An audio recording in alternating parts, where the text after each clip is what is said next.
responsabilidad del día de hoy es hacer una síntesis lo mejor posible de lo que es una propuesta de trabajo, iniciativa de la Fundación Seguros Caracas. Desde hace mucho tiempo esta fundación había querido materializar una propuesta similar y finalmente pues lo hemos logrado. Este documento de trabajo pretende ser precisamente eso, un papel de trabajo que pueda, en el mejor de los casos, esperemos que así sea, cerrar con una propuesta que pudiese constituirse en un documento para regular la materia a nivel nacional. De actualización importante por la parte técnica y por supuesto, pues como hemos hablado al principio, nosotros estamos aquí hoy con uno de los miembros del equipo que es nuestro abogado, porque si bien pensamos que este documento tiene muchas cosas técnicas en lo que pues bien los ingenieros tenemos experiencia, pues hacía falta la persona que tuviese la experiencia y la experticia en el área legal, que pudiera darle al instrumento el carácter que debía tener. Bueno, en ese orden de ideas, pues esta imagen les regala un poquito la ciudad de Caracas y el contexto del transporte y la vialidad. Como bien les comenté, la iniciativa es de la Fundación Seguros Caracas. El equipo de trabajo lo constituye esta servidora que coordinó este maravilloso grupo de especialistas. Nuestro líder en la parte legal, el abogado Manuel Sánchez, que como ya oyeron en su presentación, es una persona que tiene la bondad no solo de conocer la parte legal, sino que además trabaja en el área de transporte y conoce de la dinámica de los temas. El ingeniero Daniel Baeta, junto con la ingeniero Rosy Figueredo, que se excusa por no poder estar hoy acá. Ambos son ingenieros civiles y trabajan en el campo del transporte y la vialidad, manejan perfectamente la parte de señalización, demarcación, regulaciones al respecto del tránsito automotor, y nos acompañaron en el equipo, y por supuesto el sociólogo Luis Cedeño, quien es representante de la Asociación Civil Paz Activa. Ellos tuvieron una participación muy significativa para nosotros, porque parte del compromiso era desarrollar esa participación ciudadana de la que se habla en la ley de transporte vigente. Y nadie mejor que un equipo de trabajo que lidera Paz Activa a través del Observatorio de Seguridad Vial, que conoce perfectamente del tema de la participación ciudadana, para que nos acompañara en el equipo y produjese esos contenidos que ustedes tienen reflejados allí. Yo espero que quienes están acá y quienes nos acompañan a través de las redes hayan tenido la oportunidad de tener el documento en su mano para que conozcan las propuestas en general, de manera que al final que termine la presentación podamos intercambiar ideas y enriquecer lo que ha sido esta propuesta inicial. Bueno, entonces, a manera de introducción, este proyecto del reglamento de la Ley de Transporte Terrestre es una iniciativa, como hemos reiterado ya, de la Fundación Seguros Caracas. Esa propuesta contiene en términos generales las disposiciones complementarias que se supone que parten de la correspondiente ley de transporte que está en vigencia, en un articulado que comprende temas de administración de tránsito, de seguridad y de educación vial, y aquellos procedimientos jurídicos y administrativos a que dan lugar. El propósito de la iniciativa es que esto se constituya en un documento de trabajo a manera de propuesta de reglamento, que quede a consideración de las instancias gubernamentales en la materia, y que además propicie la actualización de ese marco regulatorio que va acorde con la ley de transporte vigente.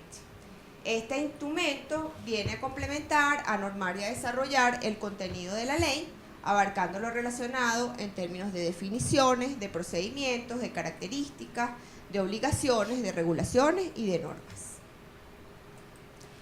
Bueno, yo creo que hay que ponernos un poquito en contexto, porque además, sin ser muy ambiciosos, yo creo que la visión de los documentos, y así pensamos la mayoría de los que estamos en el equipo, la visión del documento tiene que ir en términos de hacia dónde suponemos que va a girar las políticas de transporte, en transporte y vialidad a nivel nacional, que además deberían estar en sintonía con la globalidad de lo que está pasando internacionalmente en nuestro mundo.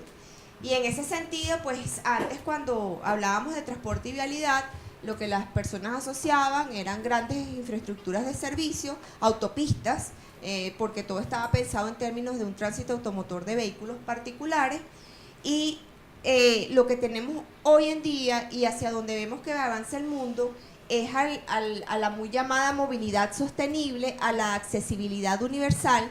Se está creando toda una dinámica a nivel internacional e incluso en el país tenemos muy buenas experiencias al respecto y también se está abordando desde el Ejecutivo Nacional políticas de transporte que suponen esos términos. Inclusive, yéndonos un poquito más allá, el término de las energías renovables que están siendo impulsadas por los cambios climáticos, y nosotros deberíamos de apuntar entonces en documentos que en el fondo estuviesen pensando en energías renovables, en movilidad sostenible, en accesibilidad universal. Por ello, lo que conocimos hoy hasta como reglamento de ley de tránsito terrestre nos da una oportunidad para pensar en adaptarnos a esos nuevos tiempos. Y bajo esa óptica fue que nosotros nos sentamos a trabajar pensando en hacer este borrador de trabajo. Si bien antes y toda la instrumentación legal así incluso lo consolida, estábamos pensando en mover al vehículo particular y como bien dicen algunos colegas y amigos, la mayoría de las cosas se hicieron pensando con la rueda en la cabeza, pues hay que sacar esa rueda de la cabeza y empezar a pensar en optimizar los viajes, porque el fin último siempre es mover a las personas y mover a las personas no tiene por qué estar asociado a un vehículo automotor particular. Y esa concepción está más pensada ahora en términos de transporte público, de transportes masivos, superficiales e incluso subterráneos, de corredores peatonales, de la prioridad que tiene que tener la persona en el tránsito, y eso supone pensar en mover al ciudadano, y como les decía, de medios de movilizarse sostenibles que están asociados a vehículos que no tienen nada que ver con motores de combustión interna. El gran reto que nosotros tenemos con este documento sería pensar en dotar de medios de transporte a la ciudadanía acordes con la demanda de los tiempos, de movilidad, crear condiciones de movilidad en condiciones de equidad, en condiciones además cómodas, pero por sobre todo en condiciones de seguridad. Ese esquema lo representa muy bien esta imagen, que es cortesía de un instituto de México, en donde estamos pensando en modelos menos deseables, es esos vehículos y es en esa infraestructura que solamente piensa en un vehículo automotor, hacia pensar en espacios públicos para el disfrute de los ciudadanos y tener toda la gama de variedad de posibilidades de modalidades de transporte e inclusive, como les decía, de medios que usen energías renovables o incluso que no tengan que ver con combustibles fósiles. Bueno, nosotros siempre, desde que arrancamos el trabajo, nuestro marco más general era pensar en educación vial. La concepción del transporte y de ese reglamento de la ley de transporte terrestre debía dar prioridad a la educación vial, pero además, por encima de todo ello, a la seguridad. Esa debía ser nuestra prioridad en todo el tránsito sobre nuestra infraestructura vial. Pasamos entonces propiamente al documento. Vamos a ir revisando su estructura y sus contenidos. Fíjense, es importante que sepan que nosotros no quisimos inventar el agua ya estaba inventada.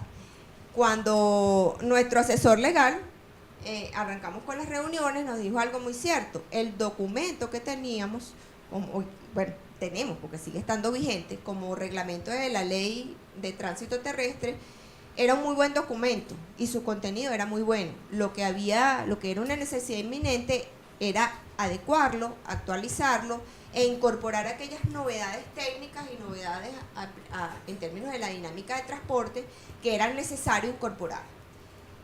En ese orden de ideas que hicimos, pues revisar el documento, actualizar los contenidos y adecuarlo a lo que pensábamos que debía tener como cosas nuevas. La estructura en general tiene la misma estructura del reglamento, que es grandes títulos y dentro de esos títulos unos capítulos y dentro de esos capítulos un articulado que va haciendo las especificaciones a que dé lugar. Entonces, los contenidos, pues si ustedes revisaron la estructura, nosotros tenemos allí 12 títulos y al final agregamos un glosario que no ha quedado como parte del documento, pero que bien pudiera también ser parte del documento. El primer título tiene las disposiciones generales del tránsito terrestre, un segundo título que abarca todo el tema de los vehículos con los diversos modos y sus especificaciones. Un título 3 que habla del Registro Nacional de Vehículos y del Registro Nacional de Conductores. El título 4 que habla de los estacionamientos públicos y privados de uso público, un capítulo que luego vamos a ahondar un poquito, pero que para nosotros fue de sumo interés. El título 5 de las obligaciones de los propietarios, conductores. El título 6 de la circulación propiamente. Un título 7 que habla de los sistemas de transporte público masivo superficial, que es uno de los contenidos que estamos incorporando al documento. El título 8 de la clasificación de las rutas de transporte terrestre público. Título 9 de las autoridades de tránsito terrestre. El título 10 del procedimiento administrativo. El 11 de las sanciones administrativas y, como es costumbre, el 12 con las disposiciones transitorias. Y como les dije anteriormente, un glosario. Ese glosario de términos está amalgamado con algunos documentos que ya están vigentes y tratamos de adecuarlo a una terminología de lemas que son del uso nuestro, porque solemos ver incluso conceptos y el uso de términos como carriles y similares, andenes y similares, que son de uso en otros países, pero que no son del argot de la terminología propia de la rutina en la que nosotros nos desenvolvemos. Bueno, en el título 1, por supuesto, es el arranque y están las disposiciones generales de tránsito que dan el ámbito de cómo se va a tratar el resto de la temática. Es importante para nosotros que en este documento, pues bueno, con los cambios que suele haber en las denominaciones de las instituciones del Estado que tienen que ver con la materia, tratamos de llevar un término que le diera una significación particular sin que el hecho de que cambie el nombre de alguna denominación introduzca que haya que hacer un nuevo reglamento o que haya que hacer una nueva norma. Ahí están entonces las disposiciones generales. En el título 2 ahondamos en todos los vehículos de tránsito. Aquí hay cosas interesantes, ¿no? Las disposiciones generales que rigen para todos los vehículos. Un capítulo 2 que habla de la tipología de vehículos y tratamos de abarcar todo el abanico de la tipología de vehículos que además están tipificados en las normas para proyectos de carretera, que es con los vehículos que tomamos para efectos también del diseño, de todo lo que es la infraestructura vial de servicio. Abarcamos las características técnicas de los vehículos. Pues bueno, como bien sabrán, la dinámica internacional ha llevado a que los vehículos automotores han sufrido muchísimos cambios. Tenemos, por ejemplo, en el país el caso de autobuses que están articulados, que no habíamos tenido en otras épocas, han desaparecido algunos modos, han incorporado otros vehículos, ha cambiado el aspecto del vehículo en tal en términos aerodinámicos, de bajar la altura de ojo, cantidad de cosas técnicas que manejamos, que lo llevamos a términos, digamos que sea un instrumento que cualquiera puede entender si lo está leyendo, pensando en que no necesariamente quien revise esto va a ser un técnico, sino un ciudadano común. Y en el capítulo 4 hablamos de las placas identificadoras. Bueno, aquí tuvimos un largo debate con el tema de cómo hacer con las placas y tratar de amarrar. Por una parte, quien ejerce la autoridad en la regulación de la circulación pudiese tener oportunidad de revisar rápidamente si había alguna manera de identificar, por ejemplo, metiéndose en una computadora en tiempo real, en el momento de quién es el propietario del vehículo, si el vehículo efectivamente está legalmente circulando, transitando por las vías. No sé si Manuel quiere complementar algo. La discusión versó también bastante en el tema de seguridad y vinculación de la placa con el individuo. Se revisaron otras experiencias, hay países donde la placa es del ciudadano y yo puedo tener varios vehículos y las placas son mías, yo vendo el vehículo más la placa continúa conmigo. Entonces se evaluaron varios escenarios, siempre viendo las experiencias internacionales, pero estando conscientes de nuestra realidad nacional. Se hicieron algunos contactos con amigos y consultas con algunos amigos que trabajan en el INDT, experiencias que se han tenido previas, no sé si acuerdan de las matriculaciones, del M3, se hicieron el resumen de esas experiencias para hacer alguna propuesta que fuera lo más práctica posible, pero actualizando lo que tenemos ahorita. Bueno, el título 3 habla del Registro Nacional del Vehículo y del Registro Nacional de Conductores. Pues bueno, la verdad es que es muy importante en términos de ejercer la autoridad y poder tener algún control sobre quien circula en una vía pública, tener un registro que sea una base de datos dinámica, que esté actualizada, pero que además sea accesible para quienes, el funcionario de circulación que está intentando poner el orden, ¿no? Y en esos términos, pues bueno, la propuesta giraba en tener una base de datos, como les decía, bien consolidada, en donde la información estuviese en tiempo real y que precisamente el funcionario pudiese, desde su lugar de trabajo, en algún momento que tuviese la necesidad, buscar allí y tener todos los elementos para poder decidir si tendría que hacer alguna actuación al respecto. Yo estoy viendo aquí al abogado porque ustedes saben que eso es importante. En el siguiente capítulo, el siguiente título, que es el título 4 de los estacionamientos públicos y privados de uso público. Aquí hubo otra discusión que seguramente Manuel en un ratito me va a complementar la información.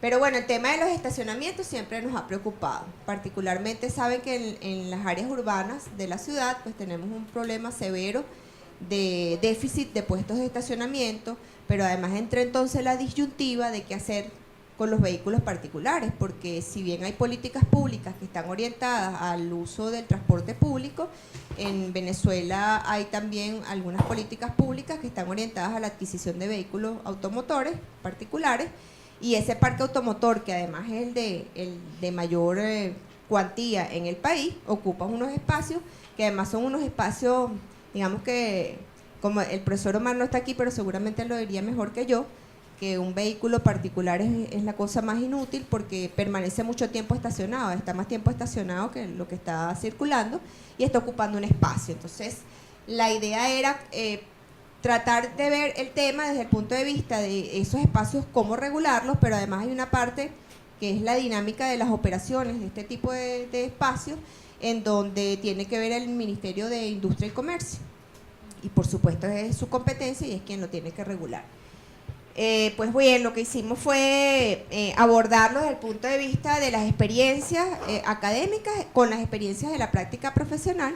El ingeniero Daniel Baeta, que además es profesor en el área de estacionamientos en el posgrado de la maestría de transporte en la Universidad Central de Venezuela, en la Facultad de Arquitectura, desarrolló, digamos que nos asesoró, pero quien desarrolló el capítulo el título fue el profesor Manuel Sánchez, que según cuenta el ingeniero Baeta, pues fue muy buen alumno porque lo hizo muy bien. No sé si quieres agregar algo más. En el reglamento vigente, la parte que habla de estacionamiento, habla solo de estacionamientos judiciales y del registro de estacionamientos judiciales. Con la nueva dinámica que han tenido las autoridades en la materia, consideramos desde el equipo que la parte del registro de estacionamientos judiciales, que son depósitos judiciales, sería más conveniente que lo llevara el Ministerio de Interior y Justicia con una reglamentación específica. Y nosotros nos enfocamos más en el sistema de transporte, que para ese caso, en los estacionamientos, es una medida que se ha comprobado internacionalmente, que es una medida muy efectiva de administración de la demanda de tránsito.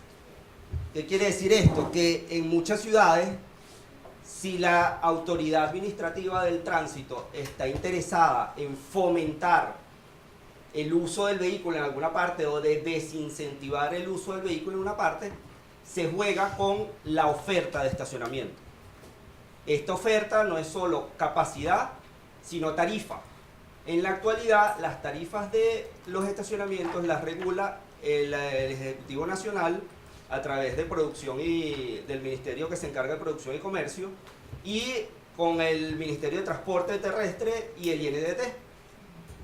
Lo que pasa es que en las localidades, si hay una tarifa plana, por ejemplo, no hay una herramienta efectiva en que las localidades puedan administrar el tránsito, que lo utilicen como administración de la demanda. Entonces aquí se propone que esa competencia sea compartida con las localidades, que les daría una herramienta muy importante a los municipios de manejar la demanda de tránsito. Imagínense, por ejemplo, que el centro de Caracas tuviese una tarifa diferenciada a esta zona de la ciudad que está entrando, y eso se conjuga con el sistema de transporte público. Eso me permitiría descongestionar algunos sectores. Entonces esta es una de las novedades que se aporta en el reglamento y que fue tema de un debate interesante ahí cuando estábamos trabajando en el área. En el título 5 tenemos un apartado sobre los propietarios, los conductores y sus obligaciones.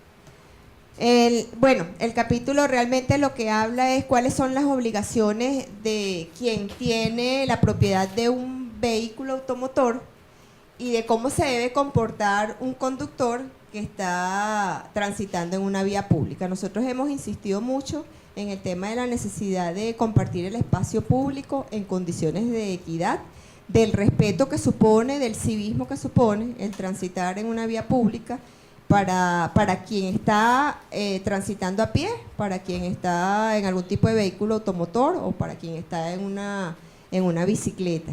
Sin embargo, pues bueno, como cosa colateral les comento que nos pensamos el tema del peatón porque estamos muy preocupados por el gran abandonado de la circulación, y sin embargo luego al final vamos a tener algunas consideraciones en particular. En el capítulo 1 de ese título están las obligaciones de los propietarios de los de los propietarios de los vehículos automotores. En el capítulo 2 se aborda toda la parte de las obligaciones de quien conduce.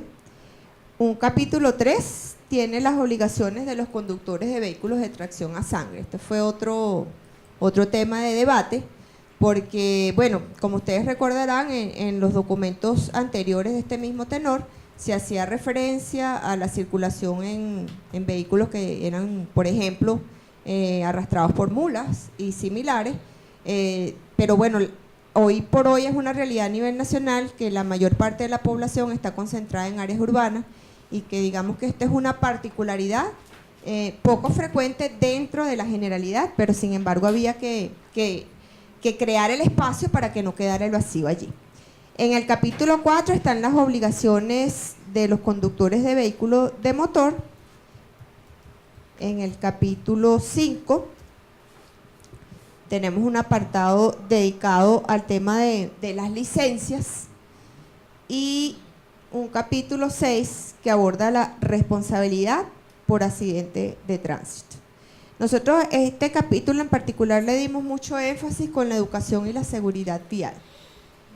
En el título 6 tenemos todo el apartado sobre la circulación, las condiciones de circulación, e incluso muchas de ellas son simples normas de civismo, de cómo comportarse, porque recordemos que este instrumento lo que hace es como establecer unas reglas generales de comportamiento dentro de un espacio que es para todos.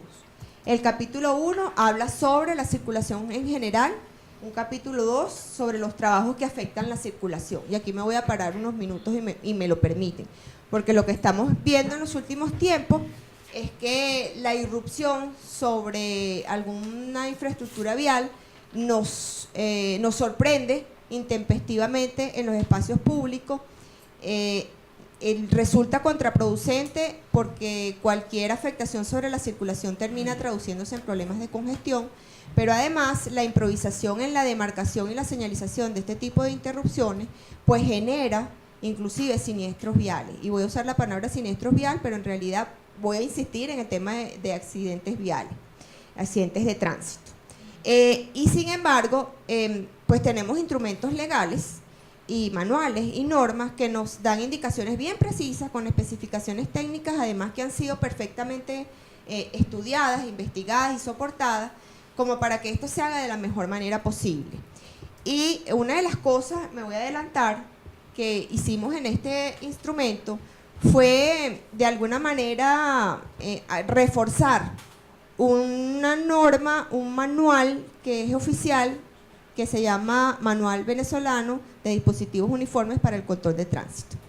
Este documento, que es una iniciativa del Instituto Nacional de Transporte Terrestre, que está en vigencia y que lo pueden bajar si no lo saben desde la página web del INTT, es un esfuerzo muy significativo, es un esfuerzo de 5 años de trabajo del INTT como promotor de la idea, en el que además trabajaron funcionarios del Ministerio de Infraestructura en su momento, hoy Ministerio del Poder Popular para el Transporte Terrestre y Obras Públicas, trabajó funcionarios del Ministerio de Turismo en el tema de las señales y marcas que tienen que ver con ese tipo de actividad, trabajó la Fundación Fondo Nacional de Transporte Urbano, trabajó también, estuvimos representantes de las instituciones académicas como la Universidad Simón Bolívar y la Universidad Central de Venezuela, trabajaron las empresas privadas que están laborando en el área y que suministran materiales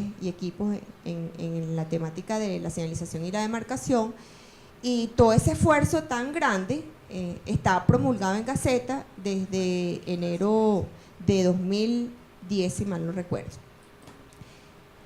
Por ello, entonces, aprovechamos la ocasión de, si bien aparecía reflejado en el reglamento el Manual Interamericano de Dispositivos Uniformes, fue sustituido entonces por el Manual Venezolano de Dispositivos de Uniformes Manual de Venezolano de Dispositivos Uniformes para el Control de Tránsito, de manera de hacer compatible un documento con el otro y además fortalecer el que el Instituto Nacional pueda consolidar este instrumento a nivel nacional como un instrumento para normar ese tipo de dispositivos. Y particularmente este documento, este manual, tiene un capítulo dedicado a dispositivos temporales, en donde están perfectamente tipificados todos los elementos que se deben de colocar cuando se va a hacer algún desvío, algún cierre temporal, porque lo que hemos estado viendo son improvisaciones de alguien que agarra un pote, lo llena de cemento, le pone una tira amarilla, o alguien que empieza con un trapo rojo a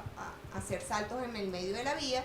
Y lo que se está propiciando con este tipo de improvisaciones es precisamente, además de la congestión, que ya de por sí tiene algunas molestias, pero digamos que estas son las menos severas, y pensamos que la improvisación puede propiciar la ocurrencia de un accidente de tránsito. Entonces, siguiendo con la estructura del título 6, en el contenido, en el capítulo 3, tenemos el tránsito en patines y similares dentro de las vías públicas. Particularmente en el área metropolitana de Caracas estamos viendo toda una movida urbana de ciclismo, y además de la utilización del monopatín y de la patineta. Eso es un modo que existe, que se está utilizando y que por tanto también se está incorporando acá. En el capítulo 4 está la realización de competencias en la vía pública. También tenemos en los últimos tiempos las competencias de maratones, de corredores que están sobre la vía pública, y esta fue una oportunidad para incluir allí algunas especificaciones que regularan la materia. En el capítulo 5 tenemos el tiempo de conducción y descanso. En esto también hicimos énfasis por la importancia de la naturaleza de lo que estamos tratando. Recordemos que lamentablemente tenemos la experiencia de accidentes de tránsito que son ocasionados porque el conductor, por ejemplo, se quedó dormido. Sabemos de la necesidad de que se recupere la obligatoriedad que está de tener, en el caso de transporte público, de transporte de materiales peligrosos, la necesidad de tener un conductor allí que haga el relevo, que esté en condiciones óptimas para que no ocurra ningún percance sobre la vía. En el capítulo 6 tenemos los aparatos emisores de advertencia sonora, luces y dispositivos reflectantes. Bueno, este también fue un aspecto bastante debatido. Nos preocupaba el tema del ruido, no sé si les ha pasado, pero cantidad de personas que nos visitan de otros países, una de las cosas que más nos dicen, que horrible el ruido, el corneteo. Y últimamente los estudiantes les escucho decir más fastidioso que cornete motorizado. Lo cierto es que el ruido de fondo ya se ha convertido en una cosa tan impactante. Sí, es que de hecho las personas no se dan cuenta, pero quienes hacemos investigación y andamos con un aparato de medición de ruido en la vía pública, nos damos cuenta que de repente estamos pasados y pasa una moto y 86, 89 decibeles. Y resulta que el decreto sobre norma de ruido, el 2217, que nos habla del ruido admisible según la zona, pues establece niveles de 50, 55, y nosotros nos paramos aquí abajo con un medidor de ruido y nos damos cuenta que el ruido normalito supera esos estándares que están allí con creces. Bueno, por una parte, eso nos llama la atención y nos está diciendo que hay que adecuar esa normativa para establecer unos niveles de ruido que estén más cónsonos con la dinámica urbana, pero además nos llama la atención en que no es sano, hasta donde yo conozco de los especialistas de medicina que han trabajado con nosotros con el tema de seguridad vial, no es sano y produce afectaciones serias a la salud el tema de tener un ruido todo el tiempo de esos niveles tan altos en la vía pública. Entonces, incluso Jaime, que hoy no nos acompaña, pero que mandó su tarea, hizo su tarea, estaba muy preocupado y él incluso nos puso una carita chistosa y nos dice que por él prohibiría la corneta y llevaría preso a todo el que ande corneteando por allí. Lo cierto es que las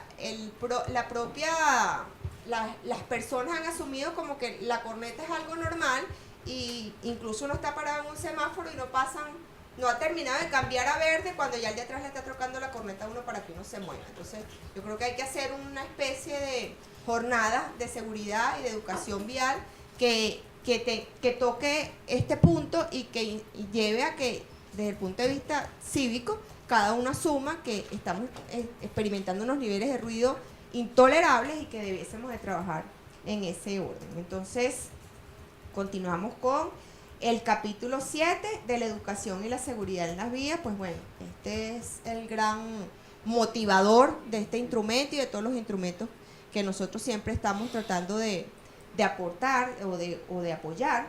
Y el capítulo 8, que es el gran capítulo, que lamento que Luis no está acá, pero si se incorpora seguramente les va a hablar más del caso, es el tema de la participación ciudadana. Bueno, aquí también hubo un debate amplio. Cuando revisamos la ley de transporte terrestre, pues bueno, una de las cosas que menciona el documento es la participación ciudadana, pero nombra la participación, pero no dice las formas en que esa participación ciudadana se va a materializar.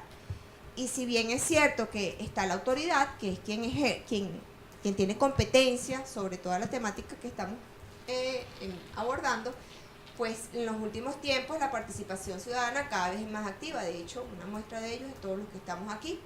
Cada quien se quiere involucrar, pero además quiere aportar.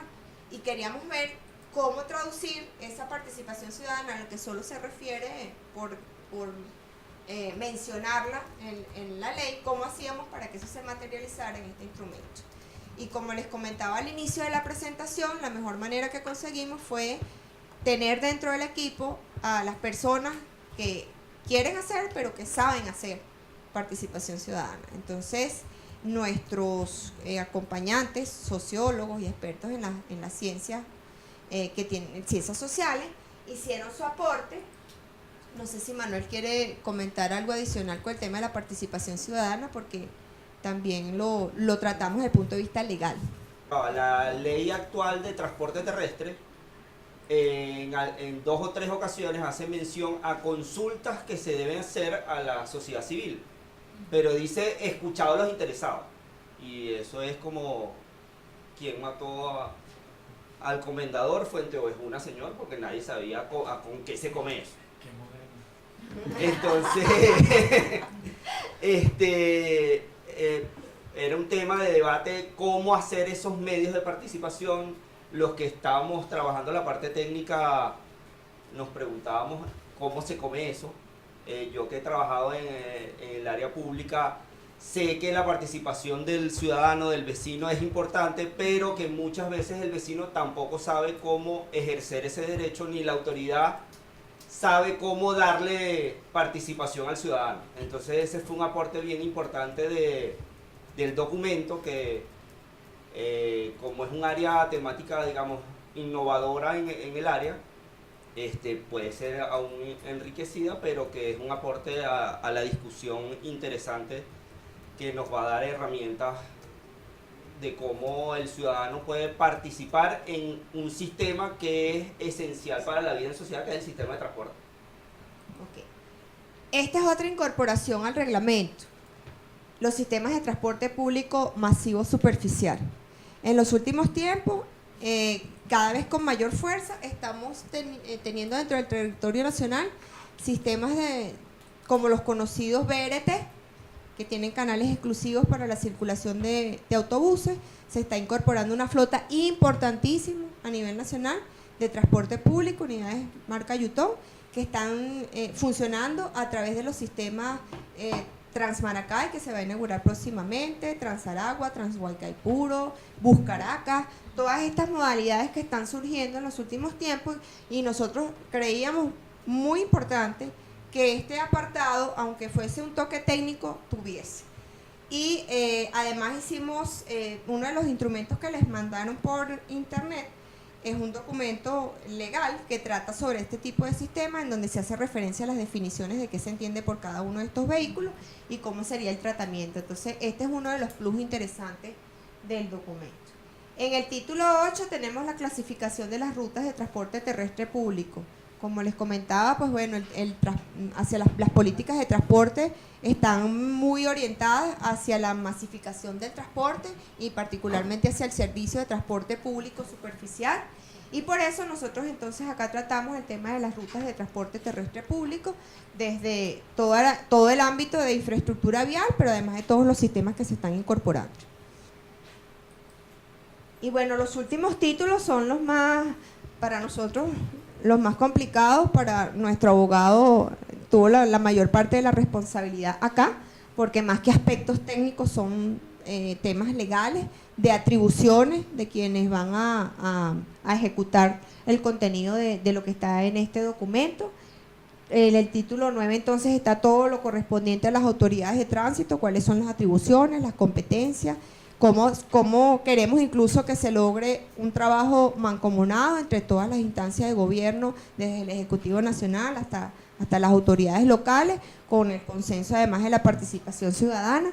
De los procedimientos administrativos, que ya tiene que ver inmediatamente ligado con el título 11, sobre las sanciones administrativas. Bueno, estamos muy conscientes de la necesidad de las sanciones, nos resultan altamente antipáticas, pero si bien yo creo que nos va demasiado bien en términos del civismo, porque quien respeta un semáforo o quien circula en la direccionalidad del tránsito que está indicada en la flecha sobre el piso, depende propiamente del ciudadano, y muchos lo acatamos porque así lo sentimos y nos comportamos. Hoy por hoy es muy difícil el ejercicio de la autoridad, por una parte por el nivel de agresividad que hay en las calles a nivel de los ciudadanos. Quienes están aquí funcionarios hablan de lo que estoy hablando, de la actitud de los ciudadanos que van por la calle hacia el funcionario, inclusive que rayan algunas cosas irrespetuosas. También se ha perdido el respeto por la autoridad, y en alguna medida sentimos incluso que se ven rebasadas las autoridades para ejercer lo que son sus competencias.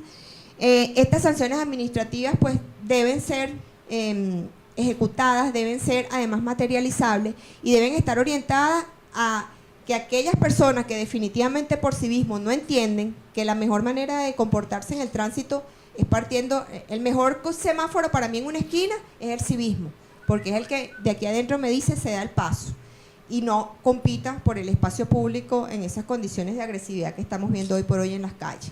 Entonces, esas sanciones administrativas están perfectamente tipificadas allá y están, por supuesto, correlacionadas con los otros documentos del mismo tenor y con el de mayor jerarquía, en este caso, que es la Ley de Transporte. Y bueno, las disposiciones transitorias que vendrían entonces a dar los tiempos para que el documento entre en vigencia con todas las implicaciones que ello tiene.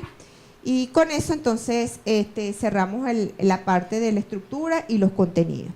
Yo quería comentar, como bien les hice referencia hace algunos momentos, los aspectos más significativos de este instrumento, y precisamente tienen que ver con educación y seguridad vial. Hay un tema para comentar un poco de lo que hemos hablado y en términos de algunas inquietudes que me llegaron.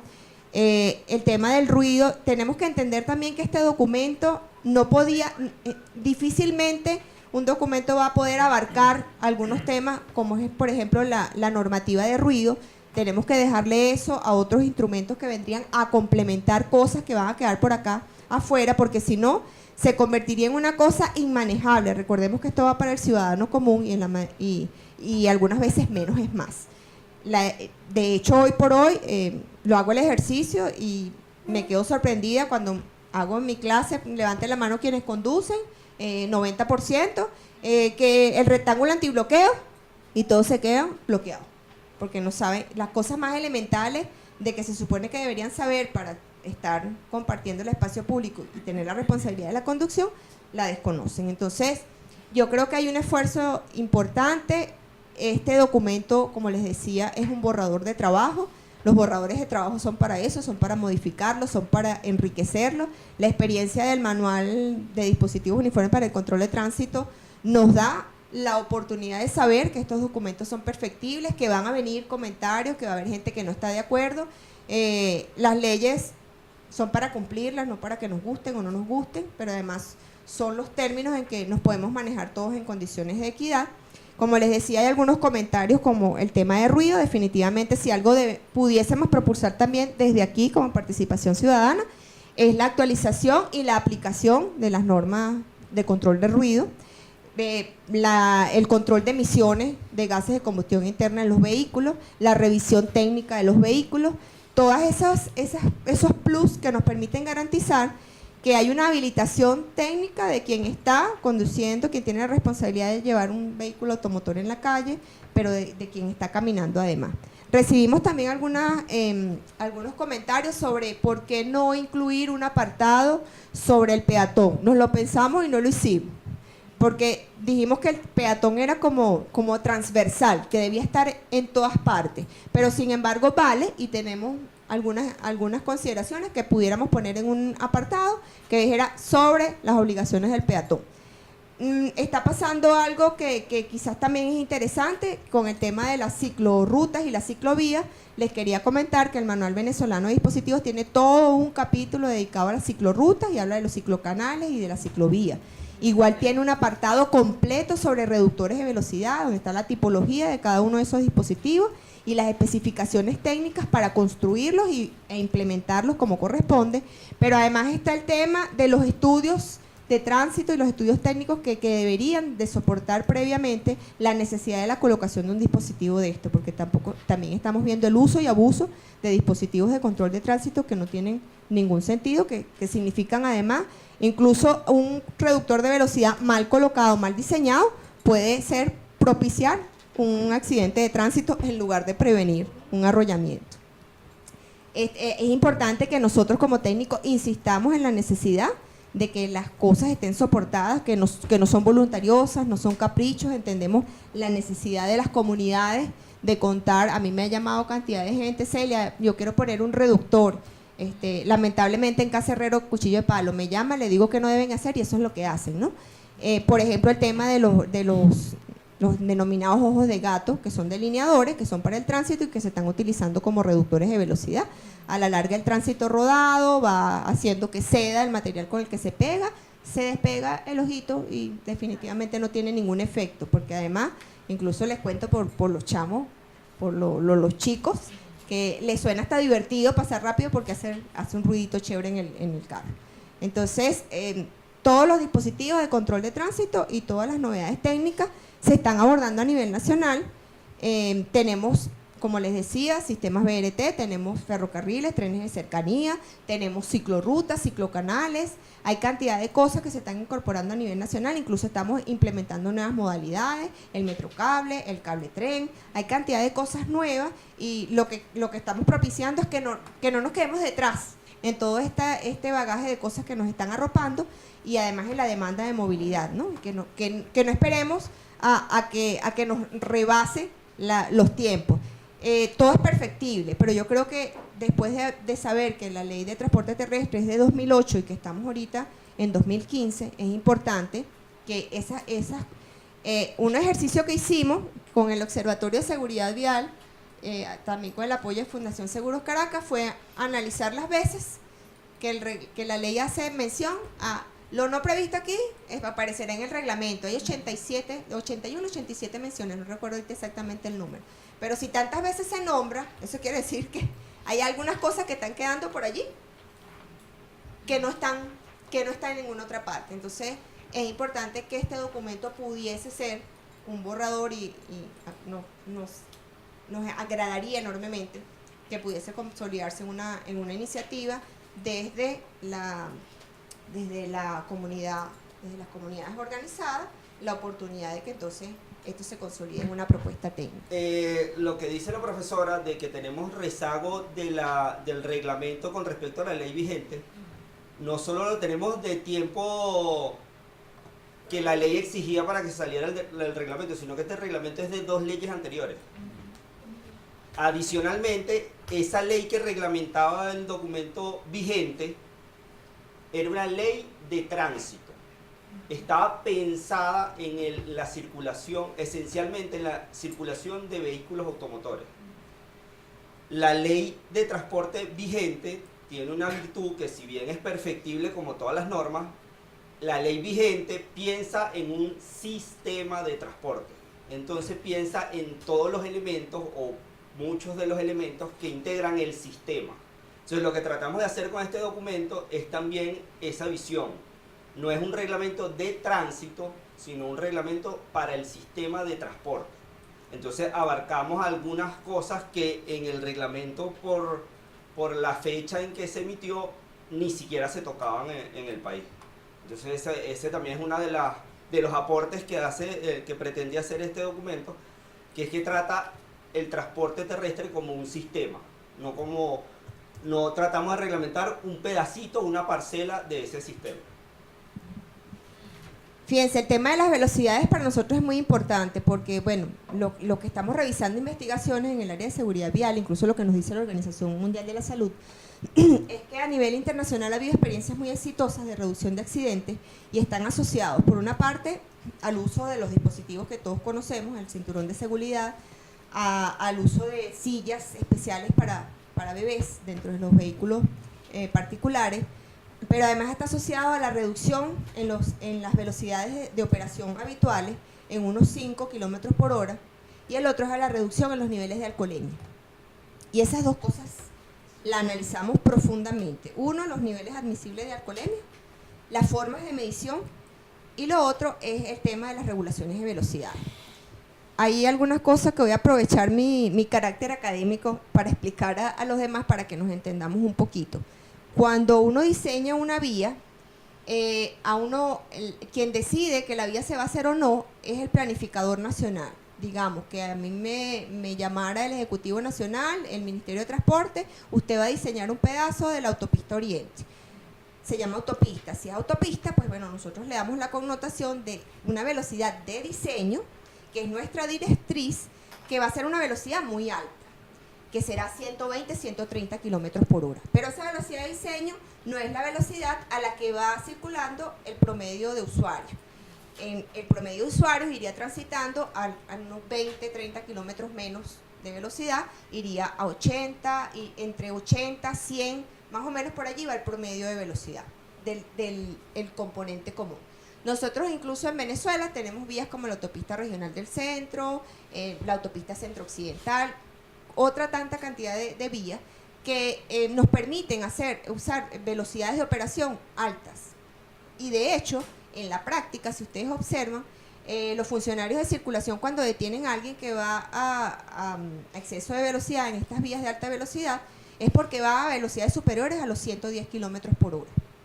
Si eso es así en la práctica, incluso el usuario podría ir a velocidades mayores.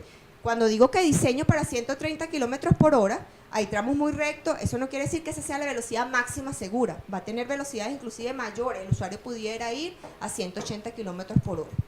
Sin embargo, pues hay algunas regulaciones, por ejemplo, por el tema de la seguridad y por la incidencia de accidentes de manera recurrente en una vía, la autoridad puede decidir que las velocidades máximas sean 80 y 60 kilómetros por hora, y por eso ustedes ven las chupetas de las marcas, de las señales que corresponden a señales verticales de reglamentación, en donde aparecen unas velocidades máximas admisibles. Pero tiene que ver no con un tema de diseño, ni con un tema de operación, sino con un tema de autoridad que está tratando de evitar que ocurran incidentes allí y que está regulando las velocidades.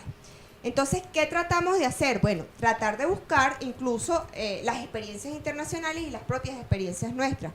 En áreas urbanas, en vías que no son de alta velocidad, tratamos de establecer niveles que estén acordes con lo que se esperaría. Recordemos que las calles en áreas urbanas, nosotros nos movemos a pie, nuestra prioridad es el peatón, así que tratamos de resguardar al peatón y tratamos de mantener unas velocidades además que hay una investigación interesantísima que nos dice que que no porque las velocidades sean más bajas uno ahorra más combustible.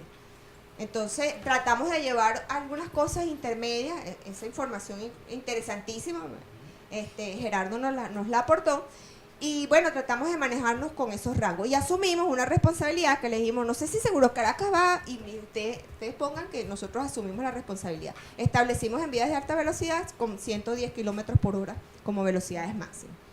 Lo que estamos es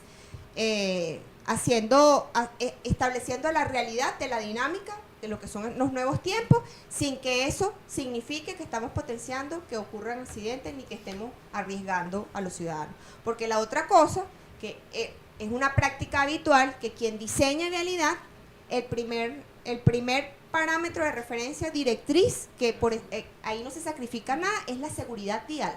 Cuando uno diseña, lo primero que dice, voy a diseñar, y aquí el vehículo ni desliza ni vuelca. Y uno está garantizando seguridad. Entonces, una vía bien diseñada es una vía que siempre será una vía segura. Los incidentes que puedan ocurrir están asociados, ya ustedes lo saben, en la mayor parte de los casos, a malas prácticas, a maniobras erráticas o a incluso algunas fallas eventuales sobre la vía o sobre el propio vehículo automotor que produce esa ocurrencia. Entonces, ese tema de la velocidad para nosotros fue sumamente importante y así lo dejamos reflejado allí. El otro tema es el de la alcoholemia. Por una parte nos preocupaba, ¿cómo lo mide el funcionario? Por una parte, por el tema de la posibilidad cierta que tengan los instrumentos y los implementos apropiados y que sepan hacer buen uso del instrumento para poder decir cuáles son los niveles admisibles. Y el documento nuestro vigente decía 0.8, si mal no estoy, como límite, y nosotros lo llevamos a 0.5. Lo que estamos intentando hacer es muy difícil porque tiene que ver con la idiosincrasia del venezolano. Para nosotros es muy común la bebida y de hecho no está aquí el doctor Robert Espinaza, pero yo lo llevo a las presentaciones y me dice, Celia, qué cosa tan antipática, ¿tú para qué trajiste a este señor? Porque es que apenas uno se toma un traguito de media copita de vino ya entró en los niveles de alcoholemia. Y efectivamente, bueno, lo que estamos tratando es de reducir los niveles de alcohol. ¿Por qué? Porque es que las experiencias internacionales está soportado en la Organización Mundial de la Salud, que están llevando a la disminución en la accidentalidad, es eso, es la reducción del nivel de concentración admisible. Entonces, habrá que buscar los mecanismos, el conductor designado, cuando tomes no maneje. Hay que empezar a trabajar en aras de lograr que esa idiosincrasia cambie, pues, y de la civilidad, porque estamos trabajando por la seguridad vial y tenemos que lograr coherencia entre lo que decimos y lo que hacemos y lo que estamos proponiendo. No sé si se me olvida algún otro tema más importante que esos dos, ¿no? Bueno, entonces nosotros desde la Fundación Seguros Caracas, nuestro equipo, el abogado Manuel Sánchez, el ingeniero Daniel Baeta, que se excusa por no poder estar con nosotros, la más chiquita del equipo, también ingeniero, y nuestro sociólogo y experto en participación ciudadana, Luis Cedric.